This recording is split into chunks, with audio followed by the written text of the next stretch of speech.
بہنیں بتا دیتی ہیں بھائی کو میرے پاس اتنے پیسے ہیں, گئے.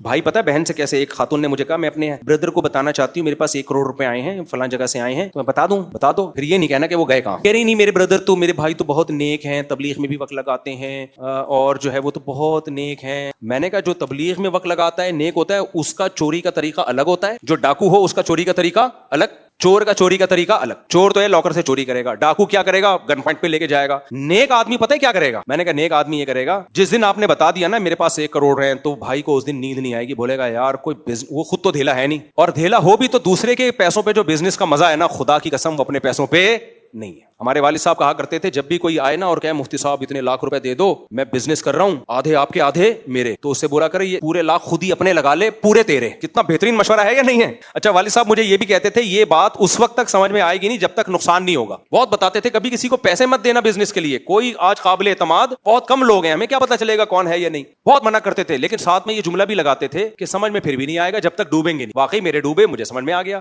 اور میں اب لوگوں کو کہتا ہوں تمہیں میں منع کر رہا ہوں نہ باپ کو پیسے دو, باپ کی ویسے خدمت کرو کاروبار کے لیے, نہ باپ کو, اور سسرال کو تو بیڑا غرق. داماد کو دے دیے اب گئے. ہزاروں میں کوئی ایک آدھ ہوتے بھی ہیں, میرا داماد نہ غصے ہو جائے نا, تو ہزاروں میں کوئی ایک آدھ ہوتے ہیں, میں سیف سائڈ رکھتا ہوں کہ کوئی مجھے پکڑے تو بولے بھائی میں نے 2-4 لوگوں کے بارے میں کہا تھا وہ نہیں ہے. داماد کو دے دیے, شوہر کو دے دیے, اور بھائی کو دے دیے, گئے اب نہیں ملتا. تو والد صاحب کہتے تھے کہ جب بھی کوئی آئے کہ اتنے لاکھ دے دو, بزنس کروں گا, آدھے تمہارے آدھے آپ کے, تو بولو پورے اپنے لگا لے, پورے تیرے. میں نہیں چاہتا کہ تیرے آدھے میرے پاس آئیں, پورے کس کے تیرے. ہاں وہ بہن کا فون آیا نا, تو میں نے کہا دیکھو وہ اس کے دل میں خیال آئے گا رات کو, یار 1 کروڑ روپے سے میں بزنس کروں گا, پھر آدھے بہن کو دوں گا, پھر آدھے میں خود رکھوں گا, بہن بھی کروڑ پتی میں بھی کروڑ پتی. صبح یہ شیطان دل میں کیا کر رہا ہوتا ہے, ڈال رہا ہوتا ہے. میں نے کہا اس کے بعد آپ اس کو پیسے دو گی, وہ شروع میں پروفٹ بھی دے گا, اس کے بعد چونکہ دوسرے کے پیسوں پہ آدمی کو وہ محنت نہیں ہوتی, وہ رسک لے لیتا ہے, داؤ پہ لگا دیتا ہے, جوئے کھیل لیتا ہے, وہ اپنے پیسوں پہ وہ غلطی نہیں کرتا. تو پھر وہ کرے گا یہ, اور اس کے بعد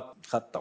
نہیں آیا سمجھ میں, دے دیے الحمدللہ, شوہر کو دیے, بھائی کو دیے, سب کا رزلٹ آخر میں کیا ہوتا ہے, رشتہ داریاں نفرت میں تبدیل, خونی رشتوں میں خونی لڑائیاں شروع. بھائیوں کے ساتھ واقعات آئے ہیں, میں منع کر رہا ہوں سگے بھائی کو مت دو. بھائی میں میرا بہت پیارا بھائی ہے, چہیتا بھائی ہے, میں نے کہا چہیتا ہی رہنے دے, تلواریں نکلیں گی. اور ہوا پھر وہ قتل و غارت تک کی دھمکیاں دینے لگے. تو اس لیے میرے بھائی امانت ختم. تبھی قرآن کہہ رہے ہیں نیک لوگ مارکیٹ سے کیا ہے, شارٹ ہے, خالی نماز روزے سے نہیں بنتے. آپ اپنے آپ کو ایسا بناؤ لوگ کہیں لے لو یار پیسے. میرے پاس آتے ہیں نا, مجھے کہتے ہیں یہ کاروبار کے لیے 1 کروڑ روپے مفتی صاحب لے لو لگاؤ, کہتا ہوں یہ 1.5 کروڑ میری طرف سے لے لے, میں نہیں لگا رہا, میں نہیں دیتا 1.5 کروڑ, لیکن مثال دے رہا ہوں. آئے میرے پاس لوگ, میں نے کہا بھائی میں ڈوب گئے تو میں کہاں سے, میں تو منہ چھپاتا پھروں گا. میں اب تک اللہ نے سوسائٹی میں عزت بچائی ہوئی ہے بھائی, کوئی میرے اوپر انگلی نہیں اٹھاتا کہ مفتی صاحب کرپٹ ہیں, پیسے کھا گئے. تو یہ عزت رہنے دے میرے بھائی, ٹھیک ہے, اپنے پیسے اپنے پاس رکھ. اللہ بچائے ہم سب کو امانت میں خیانت سے, اللہ ہمیں بچائے.